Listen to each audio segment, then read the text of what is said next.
So much news, guys. So much news. I'll probably have maybe 2 more videos coming out today. It really depends on how where I'm at in terms of time and stuff. So yeah, hopefully I can get this out and under the way. But this seems to be a massive problem, or not really a massive problem, since considering that it entails a bred dead woman. Yeah, but or women in this instance. Uh, and it's not great. If you guys don't see what I mean, here's what I'm talking about. Medical journal floats concept of using brain-dead women as surrogates through whole-body gestational donation.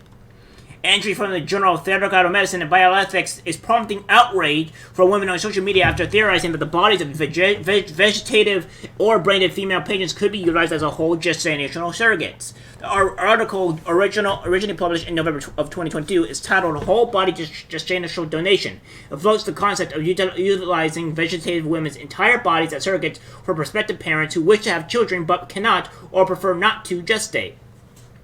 Written by Anna Smajdor, a professional of practical philosophy at the University of Oslo, Norway, the article proposes that it may be viable to utilize the donated bodies of women for gestational purposes in the same manner as donated organs are used. I suggest if we are happy to accept organ donation in general, the issues raised by a whole body gestational donation are differences of degree rather than some substantive new concerns, Smajdor writes in her abstract. As with many surrogacy arrangements, commissioning parents may prefer to create an embryo for implantation using their own gametes or those of donors. Thus, implantation could be a surgical affair, preceded and followed by appropriate hormonal therapy to ensure maximal chance of success. Referencing previous theories by Israeli medical professional Rosalie Smajdor, considers that the bodies of female patients in persistent vegetative states, PVS, or those who have experienced brain death could be used as whole-body incubators for surrogate children. Berb proposed that female patients in persistent vegetative state who had given prior written consent could function as surrogates. Embryos would be placed in the woman's uterus and gestated to term, Smajdor says. GPVS is a state where patients exhibit no signs of perception and communication or awareness of self. Because the brainstem is not impacted, those in PVS may still be able to breathe on their own and demonstrate some forms of consciousness, including opening their eyes, experiencing sleep-wake cycles, or making facial expressions. Patients may recover from a vegetative state, but it is classified as persistent or permanent after a window of time has passed. Brain death, however, is the loss of all neurologic functions following a serious trauma or injury. According to the National Kidney Foundation, patients diagnosed with brain death have no brain reflexes and are unable to breathe on their own. Brain death is considered legal death. In Smajdor's theory, the women impacted by PVS or brain death would be kept functionally alive as they are gestating, but she compares this to transitional organ donation. Prolonging ventilation in somatic survival in brain-dead patients is undoubtedly a disturbing prospect. It's beyond disturbing prospect. It's absolutely horrific. Why is this even happening or even a thought process at all? It involves treating the patient's dead body as a means to an end rather than as an end in itself. The right patient removes from being the focus of medical concern to being a repository of tissues that can be used to benefit others. The prolongation of the ventilation period exacerbates our awareness of this, she writes. Yet this is already part of our organ donation process. Well, maybe you should not have it an organ donation process and stop it bloody immediately. Also, where is the police for this? Why are these people not being arrested? And why is this organization not being immediately shut down? What's going on here? Organ donors are almost invariably patients who are already being ventilated as part of their medical treatment. If the patient is deemed to be suitable organ donor, ventilation will be continued along with other intervention to ensure that the organs will be maintained for transplant in optimal condition. Thus, we are already prolonging ventilation in order to facilitate organ donation. Smajdor similarly theorized that the bodies of brain-dead males could potentially be used to gestate surrogate embryos as well. Oh, that's great, because, this is just 100, this is completely not inhumane and not horrible at all. Oh, great. I love our society. Isn't our society just bloody great where we just want to use dead bodies or people without their will at all? So that way can they just be used as pretty much, baby farms? Because that's what this sounds like. It sounds like a baby farm to me. You sick individuals. Oh my god. So I just thought that brainstem dead men would also have a potential to gestate, meaning that the pool of potential donors is further increased. and that certain feminists or Christians might thus be assuaged. This process of male pregnancy is not, as many would imagine, a fanciful or a piece of science fiction. Smajdor says, addition adding that the liver is a promising implantation site because of its excellent blood supply. Smajdor concludes that the article by claiming that the concepts outlined in her journal entry could only be seen as outrageous if traditional cadaveric organ donation process is also called into question. The entry has caused an uproar in social media, as it should, especially amongst women's rights advocates who already challenge the ethical implications of surrogacy. One person says, horrifying. From the University of Oslo, it presents the whole body of justice, blah, blah, blah, blah, we went through this. Tom Farr has gone on to say, I say this sincerely. I can't imagine a few things more horrifying, dystopian, and signifying of total societal moral collapse than harvesting the bodies of dead women and keeping them functionally alive as surrogates. Surrogacy must be eradicated. Well, I don't know if surrogacy should technically be eradicated in terms of if women want to do it, then by all means let them do it.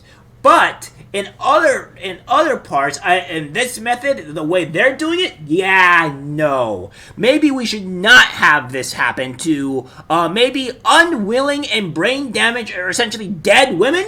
Yeah, maybe we shouldn't do that. You know, there's right ways to do things and there's wrong ways. This is a severely wrong way to do things.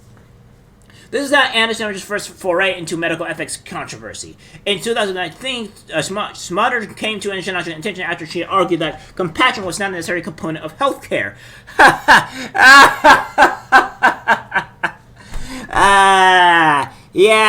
Yeah, I could tell by that when you guys usually want to just murder babies, because I know that is definitely one thing. Compassion is not one thing for healthcare in that aspect. So you're right about that, but here's one thing. I think compassion may comes down to a certain line to ethical and humane purposes, to where there are things to where they're inhumane purposes. I think compassion has a lot to do with a lot of medical procedures because it's the consent of people. That is the key word here, consent. One can remove an appendix without caring about the person is taking from, empty a bedpan without caring about the patient who has filled it, or provide food without caring about the person who will eat it, Smajdor said. Unless we regard healthcare professionals as saints, we cannot demand that they guarantee an unlimited flow of compassion for each patient. Indeed, it is only unfair but dangerous to do so. The year prior, she proposed an artificial wombs theory which would see babies gestated in mechanical environments in order to advance equality. Yeah, there's no form of equality here. This is completely unethical, inhumane garbage, and I think you should be arrested. Also, another thing as well, about this whole thing of artificial wombs, that thing is completely different in the terms of the fact that it's artificial and it's not alive and doesn't have conscience, etc., etc. Whereas, and it's not really a human being. What we're dealing with here is human beings. Alright? It's a human being, and therefore you're using that human being to just become a baby farm and doing whatever. Alright? So that's not okay, first off. So, artificial womb, not a real thing, not a person that is there, it is not a human, so therefore it is technically a machine. You are dealing with an actual human being that has rights, that is essentially there in the present and now, and you're using them to pretty much just use their body as a baby farm, as I've been mentioning. So there's huge things here, and that's just as FGO's professional saints. Yeah, see, here's the thing: if we don't have regulations or ethics involved, yeah, we can just do whatever the hell we want to a patient or to a person because it doesn't really bloody matter because, you know, they don't have that thing. But here's the thing.